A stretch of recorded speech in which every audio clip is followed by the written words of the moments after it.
కొబ్బరికాయ పెరుగు పచ్చడి. సన్నగా తరిగిన ఉల్లిపాయ, సన్నగా తరిగిన పచ్చిమిరపకాయ, సగం కొబ్బరి చెక్క ముక్కలు, అరకప్పు పెరుగు.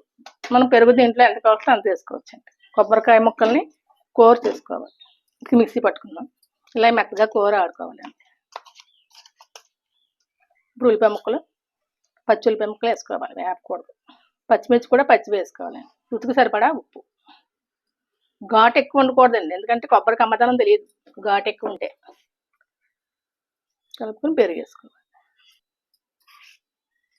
కొంచెం మజ్జిగ కూడా వేస్తున్నాను నేను. సింపుల్ కొబ్బరికాయ పెరుగు పచ్చడి అండి. ఇప్పుడు దీనికి చిన్న కొంచెం పోపు పెట్టుకోవాలండి. పోపు పెట్టుకుందాం.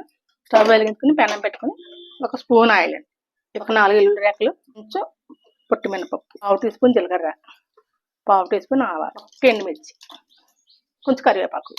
స్టవ్ ఆపేసి అందులో వేసుకుందాం. పోపు వేసి కలిపేసానండి. కొంచెం పోపు పైన వేసుకుందాం.